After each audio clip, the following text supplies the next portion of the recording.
Hello everyone, welcome on Mohari Devi Tapadia Girls College YouTube channel. This side Pooja Sharma, Faculty of English Literature. So today's class is especially for BA third year university, BA third year students of MDS University. And हम आज बात करेंगे Victorian age के बारे में। Victorian age कब से कब तक था? 1837 टू 1901, 1837 से 1901 तक था। क्यों? क्योंकि 1837 में ही क्वीन विक्टोरिया का कोरोनेशन हुआ, राज तिलक हुआ, वो गद्दी पर बैठी। तो जब से उनका शासन शुरू होता है तब से लेके उनकी डेथ तक, 1901 में क्वीन विक्टोरिया की डेथ हो गई थी, तब तक विक्टोरियन एज माना जाता है। अबाउट 65 ईयर्स तक क्वीन विक्टोरिया का राज चला था और ये सबसे लंबा पीरियड भी था। आपको पता चल गया कि जो विक्टोरियन एज है वो 1837 से 1901 तक था। अब हम पहले थोड़ा सा पीछे जाएंगे, क्योंकि हम अगर पीछे के बारे में बात नहीं करेंगे तो शायद ये जल्दी से समझ में नहीं आएगा। देखो, फर्स्ट ईयर में हमने कौन कौन से एजेस पढ़े? एलिजाबेथन एज और new classical as. Second year में रोमांटिक और प्री रोमांटिक पढ़ते हैं। थर्ड ईयर में विक्टोरियन और मॉडर्न एज पढ़ते हैं। तो जो फर्स्ट ईयर में हमने एलिजाबेथन एज पढ़ा उसको स्पेशली एज ऑफ ड्रामा बोला जाता है। क्यों बोला जाता है? क्योंकि शेक्सपियर के अच्छे अच्छे ड्रामाज उसी एज में आए थे। सेकेंड ईयर में हम रोमांटिक एज पढ़ते हैं। रोमांटिक एज में हमने ज़्यादा पोएम्स पढ़ी, पोइट्री पढ़ी, जो नेचर पे पोइट्स ने लिखी थी, तो उसको स्पेशली एज ऑफ पोइट्री बोला जाता है। और जो हमारा विक्टोरियन एज है इसमें ज़्यादातर नॉवेल्स आई थी, तो इसको एज ऑफ नॉवेल भी बोला जाता है। तो विक्टोरियन एज को एज ऑफ नॉवेल बोला जाता है क्योंकि इसमें नॉवेल्स ज़्यादा आए। अब हुआ क्या? रोमांटिक एज के टाइम हम देख रहे थे कि रोमांटिक एज पे क्या था? फ्रेंच रिवॉल्यूशन का इम्पैक्ट था। तो जो हमारे पोइट्स थे रोमांटिक एज के, वो लिख रहे थे नेचर पे, उनको शांति चाहिए थी। अब विक्टोरियन एज में आते आते क्या हुआ? इंडस्ट्रियलाइजेशन हो गया, है ना। बहुत बड़ी बड़ी फैक्ट्रीज खुल गई, लोगों को मतलब कारोबार भी मिला, रोजगार भी मिला। पर हुआ क्या? छोटे छोटे बच्चे और महिलाओं से काम करवाया जा रहा था फैक्ट्रीज में। उनका एक्सप्लॉयटेशन हो रहा था, उनका शोषण हो रहा था। उनको जैसे छोटे छोटे बच्चे हैं, उनको 14-14, 15-15 घंटे काम करवाया जाता था। तो इन सब को हमारे जो राइटर्स हैं नॉवेल इसके विक्टोरियन एज के, उन्होंने देखा, ऑब्जर्व किया और फिर उनको समझ में आया कि हमको कुछ इनके अगेंस्ट लिखना चाहिए। जो इतना एक्सप्लॉयटेशन हो रहा है वुमेंस का और बच्चों का, उनके अगेंस्ट हम कुछ लिखें ताकि लोगों के दिमाग में आए कि हमारे साथ ऐसा क्यों हो रहा है और वो सोचना शुरू करें अपने बारे में। तो इसी चीज़ पे ज़्यादातर नॉवेल्स लिखी गई। और सबसे इम्पॉर्टेंट चीज़ क्या थी इस एज की, कि एक जो ह्यूमन बीइंग है, व्यक्ति है, उसकी जो सिचुएशन थी वो एक पेंडुलम की जैसी थी। पेंडुलम इन द सेंस कि वॉच में जो घड़ी सुई लगी हुई होती है उसके जैसी थी। उसको समझ नहीं आ रहा था कि हमें रिलीजन की तरफ जाना है या हमें साइंस की तरफ जाना है, क्योंकि एकदम कन्फ्यूजन में था इंसान कि हम भगवान को माने या हम साइंस की तरफ जाएं। क्योंकि विक्टोरियन एज के टाइम में बहुत सारे आविष्कार भी हो गए थे, जैसे कैमरा भी इसी एज में आया था। तो ऐसी कुछ सिचुएशन किसकी थी? ह्यूमन बीइंग की थी। फिर हमारे जो चार्ल्स डार्विन ने, आपने साइंस में नाम सुना होगा चार्ल्स डार्विन का, उसकी बुक आई थी ओरिजिन ऑफ स्पाइसेस। उसमें क्या था ओरिजिन ऑफ स्पाइसेस में कि जो हमारा चार्ल्स डार्विन है उसने इवोल्यूशन की थ्योरी दी, विकास की थ्योरी। उसने उस मतलब वो ये कहना चाह रहा था अपनी थ्योरी के अकॉर्डिंग कि जो मतलब जो फेथ, रिलीजन पे फेथ कर रहे हैं आप लोग, वो मतलब आप साइंस की तरफ जाएं, रिलीजन पे फेथ, ब्लाइंड फेथ ना करें, भगवान को मानो पर ब्लाइंडली नहीं। अगर आपका एक्सप्लॉयटेशन हो रहा है तो आप आवाज़ उठाओ। तो वो अपनी बुक को ये लेके आया था। 1859 में ओरिजिन ऑफ स्पाइसेस बुक आई थी। फिर क्या हुआ? विक्टोरियन एज के टाइम में जो हमारे पोएट्स हैं, इंपॉर्टेंट पोएट्स, उनमें हैं Robert browning, Tennyson. Robert browning को मास्टर ऑफ ड्रामेटिक मोनोलॉग माना जाता है।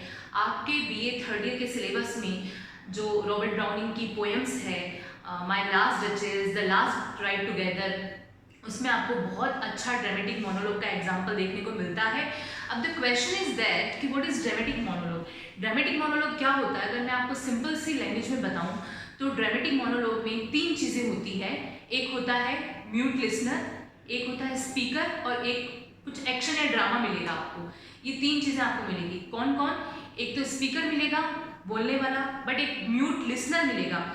म्यूट लिसनर का मतलब है कि आपको पोएम पढ़ोगे तो उसकी प्रेजेंस तो फील होगी, पर उसकी तरफ से कोई रिप्लाई एज सच नहीं मिलेगा, और कुछ ड्रामा या एक्शन होगा। जैसे हम एग्जांपल लेते हैं माई लास्ट डचेस का, तो उसमें क्या हो रहा है? माई लास्ट डचेस में जो ड्यूक है वो अपनी स्टोरी सुना रहा है अपनी वाइफ के बारे में, जो बता रहा है, और जो ड्यूक के लिए जो रिश्ता लेकर आया है वो क्या कर रहा है, उस चीज़ को सुन रहा है। और ड्रामा क्या हो रहा है कि ड्यूक अपनी वाइफ को मरवा रहा है, उसकी डेथ करवा रहा है। क्यों? क्योंकि उसको अपनी वाइफ पे डाउट है। तो ये ड्रामेटिक मोनोलॉग है। अब होता क्या है, ड्रामेटिक मोनोलॉग का तो रॉबर्ट ब्राउनिंग हो गए हैं मास्टर।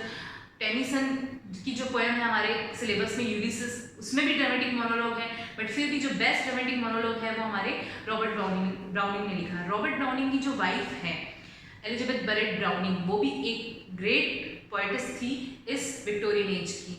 और बहुत सारे, और W.B. येट्स हम अपने सिलेबस में पढ़ते हैं, जो कि एक आयरिश राइटर हैं, आयरिश पोएट हैं। उनकी भी पोएम्स काफ़ी अच्छी हैं।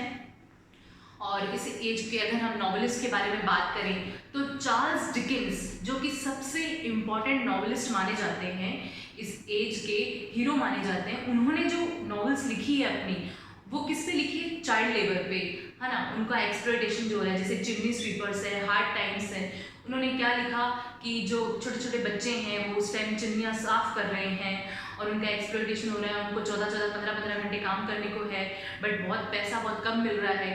तो उस चीज़ के अगेंस्ट हमारे चार्ल्स डिकेंस ने लिखा। और चार्ल्स डिकेंस की नॉवल की स्पेशल क्वालिटी ये होती थी कि वो बहुत सारे कैरेक्टर्स लेते थे। बहुत सारे कैरेक्टर्स आपको इनके नॉवल में मिलेंगे। तो अगर आपको विक्टोरियन एज के बारे में एग्जाम में लिख के आना है तो आप क्या लिखेंगे? विक्टोरियन एज कब से कब तक स्टार्ट हुआ? 1837 से 1901। क्या क्यों हुआ है? 1837 में जो क्वीन विक्टोरिया है उनका कोरोनेशन हुआ था, 1901 में उनकी डेथ हो गई थी। तो ये तब से तब तक चला। उसके बाद में क्या है कि कौन कौन से इम्पोर्टेंट पोएट्स हैं, कौन कौन से इम्पोर्टेंट राइटर्स हैं। इसको एज ऑफ नॉवेल भी कहा जाता है क्योंकि इसमें ज़्यादातर नॉवेल्स लिखी गई। और इस एज की एक क्वालिटी और थी कि इसमें बहुत सारी वुमेन राइटर्स भी आए। बट इस टाइम में क्या होता था कि वुमेन को इतना ज़्यादा अलाउ नहीं था कि वो अपने नाम से कुछ पब्लिश करवा सके। तो उनको क्या करना पड़ता था, बहुत सारी ऐसी नॉवेलिस्ट थी जिन्होंने अब खुद पोएम्स लिखी है पर अपना कुछ पेन नेम दे दिया। मतलब नेम किसका दे दिया? मेल नेम दे दिया, खुद का फीमेल नेम हाइड करने के लिए, ताकि किसी को पता ना चले कि वो उन्होंने पब्लिश करवाई है। जैसे एक एग्जाम्पल है मैरी एन इवांस, जो कि एक फीमेल राइटर थी, पर उन्होंने क्या किया, अपने आप की आइडेंटिफाई हाइड करने के लिए उन्होंने जॉर्ज एलियट, जो कि एक मेल नेम है, उससे अपनी बुक्स को पब्लिश करवाया। फिर ऐसे ही इस टाइम में ब्रॉन्टे सिस्टर, 3 सिस्टर्स आई थी, ब्रॉन्टे सिस्टर्स, जिनकी एक एक 2-2 नॉवेल ही उनकी पब्लिश हुई, बट वो भी काफ़ी फेमस हुई। जैसे हम पढ़ते हैं वदरिंग हाइट्स हैं उनकी, जैन ईयर नॉवेल्स हैं, तो वो हमको पढ़ने को मिलती है। फिर इस एज के ड्यूरेशन में हमको मैरी वोllstonecraft, एक जो हमारी फीमेल राइटर है, वो आई। उन्होंने अपनी vindication of the rights of women एक बुक लेके आई, वो vindication of the rights of women. वो किस लिए लेके आई कि महिलाओं को पढ़ने का अधिकार, महिलाओं को अधिकार मिलने चाहिए। महिलाएं, हो सकता है कि फिजिकली थोड़ी सी जो मेल है उनसे वीक हो, बट वो उनके इक्वलेंट है, वो सारे काम कर सकती है जो एक मेल कर सकता है।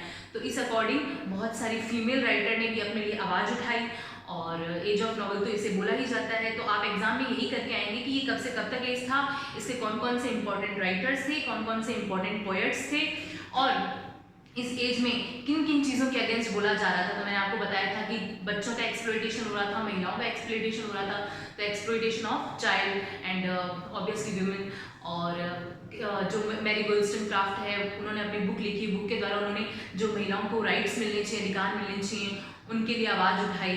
तो वो भी आप एग्जाम्पल दे सकते हैं। चार्ल्स डिकेंस के नॉवेल्स आए थे अच्छे अच्छे, जो कि चाइल्ड लेबर पे थे, उनके आप एग्जाम्पल लिख सकते हैं। और चार्ल्स डार्विन की इवोल्यूशन की थ्योरी आई थी, उस इवोल्यूशन की थ्योरी के द्वारा वो क्या कहना चाहता था वो आप लिख सकते हैं एग्जाम में। उसकी बुक का नाम लिख सकते हैं, ओरिजिनल स्पाइसेस, जो 1859 में आई थी। तो ये सब आपको करके आना है विक्टोरियन एज में, और मैं आपको नोट्स अवेलेबल करवा दूंगी। फिर भी कोई क्वेरीज हैं तो आप मुझसे पूछ सकते हैं कमेंट या व्हाट्सएप के through. So thank you so much.